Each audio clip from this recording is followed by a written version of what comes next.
नमस्कार बच्चों, good morning, शुभ प्रभात। तो बच्चों, आपने यानी आपने और मैंने हम दोनों ने मिलकर पिछली कक्षा में कुछ जाना था। किस बारे में? सोचिए। बहुत सही कहा हमने। आपने जाना था स्वरों के बारे में और स्वर कितने होते हैं, व्यंजन कितने होते हैं, स्वरों को कैसे बोला जाता है और व्यंजनों को कैसे कहा जाता है, स्वर की पहचान कैसे की जाती है और व्यंजनों की पहचान कैसे की जाती है। यानी हमने स्वरों और व्यंजनों के बारे में बहुत सारी जानकारी इकट्ठा की। इसके साथ साथ हमने कुछ नया यानी स्वर और व्यंजन को मिलाकर अथवा स्वर की कौन कौन सी मात्राएं होती हैं उनके बारे में जाना कि आ की मात्रा कैसी होती है, बड़ी छोटी की मात्राएं कैसी होती है, ए की मात्रा कैसी होती है और औ की मात्रा कैसी होती है। यानी हमने मात्राओं का भी ज्ञान प्राप्त किया। तो बच्चों, जब आपने स्वर अथवा मात्राओं इन दोनों का ज्ञान प्राप्त किया, यानी अब आप पूरी तरीके से तैयार हैं आगे की पढ़ाई। यानी जब आपका रिकैप बहुत अच्छे से हो गया है तो आप पूरी तरीके से तैयार हैं कि आप किस तरह से पाठ को जाने, पाठ को समझे और पाठ को पढ़ सकते हैं। तो बच्चों, आपको पता होगा कि अब आप अपनी लैंग्वेज और लिटरेचर की कक्षा में प्रवेश कर रहे हैं।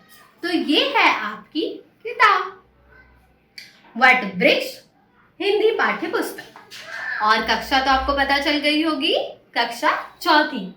तो अब हम जानेंगे कि इस पुस्तक में यानी आप इस कक्षा में इस हिंदी की वटवृक्ष पाठ्य पुस्तक में क्या नया सीखने वाले हैं, क्या नया जानने वाले हैं, कौन सी अनोखी या अलग कहानी या अलग कविताएं सुनने वाले हैं, या हम जानेंगे कब, जब हम इस कविता की ओर आगे बढ़ेंगे, यानी कि एएस किताब के अंदर आगे जाएंगे।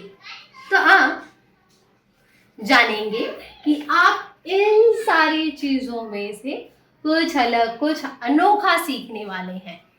तो जैसे कि आपको मैंने बताया कि आप कुछ अलग, अनोखा, नया सीखने वाले हैं, तो आपको अलग अलग प्रकार से मन में विचलित हो रहे होंगे, मन में अलग अलग उमंगें आ रही होंगी कि हम क्या नया सीखने वाले हैं, क्या नया जानने वाले हैं। तो बच्चों, थोड़ा सा धैर्य रखिए, मैं अभी आपको बताती हूँ कि आप क्या नया सीखने वाले हैं। चैप्टर का नाम नहीं, ना तो कविता का नाम, आपको जानना है कि हम क्या सीखने वाले हैं नया। तो बच्चों, सबसे पहले मैं आपसे एक छोटी सी बात पूछती हूँ कि जब आपके सामने कोई भी प्रॉब्लम आती है तो आप क्या करते हो, क्या सोचते हो? बताइए, सोचिए, समझिए और मुझे जवाब दीजिए। अभी नहीं, जब हम मिलेंगे तब। उसके साथ साथ दूसरा प्रश्न, तो जब आपके सामने कोई प्रॉब्लम आती है तो आप क्या करते हो? उस प्रॉब्लम को सॉल्व करने की कोशिश करते हो या किसी की मदद लेते हो या सोचते हो नहीं बस हो गया? तो आपको ये भी सोचना है, समझना है और मुझे बताना है। तो बच्चों, इसी प्रकार से जो आप सीखने वाले हैं इसमें यह बताया गया है, यानी जो आपके कवि हैं, बहुत सही जाना आपने कि आप अब कविता सीखने वाले हैं। यानी हम अपनी हिंदी की पाठ्य पुस्तक की शुरुआत एक कविता से करेंगे।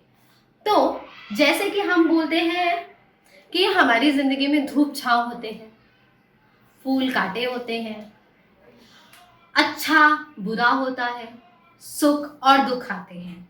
तो इसी तरह से बच्चों को, जैसे अगर आपकी लाइफ में कोई प्रॉब्लम आती है तो कई होते हैं जो उनका सामना कर जाते हैं, कई होते हैं जो डर जाते हैं। तो बच्चों, आपको इसी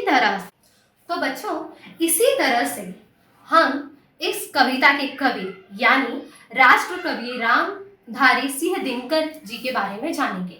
यानी उन्होंने इस कविता में हमें यह बताने की कोशिश की है कि जब भी व्यक्ति को उसके अदम्य साहस और शक्ति से परिचित कराया है जिसके द्वारा राह में आने वाली विपत्तियों एवं विघ्नों पर विजय पा सकते हैं।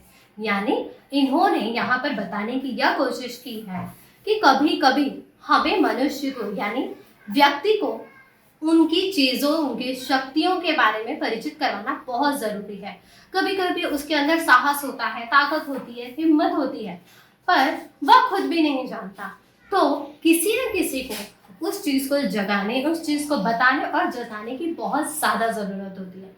तो यहाँ पर रामधारी सिंह दिनकर जी ने हमें बताया है कि जब किसी भी प्रॉब्लम आती है, यानी कोई किसी प्रॉब्लम का सॉल्व करने जाता है, यानी कोई उसके सामने बहुत बड़ी कठिनाई आ गई है और उसे वो किस तरह से हटाना चाहिए, क्या करना चाहिए, तो क्या होता है, उसे कैसे हटाना चाहिए।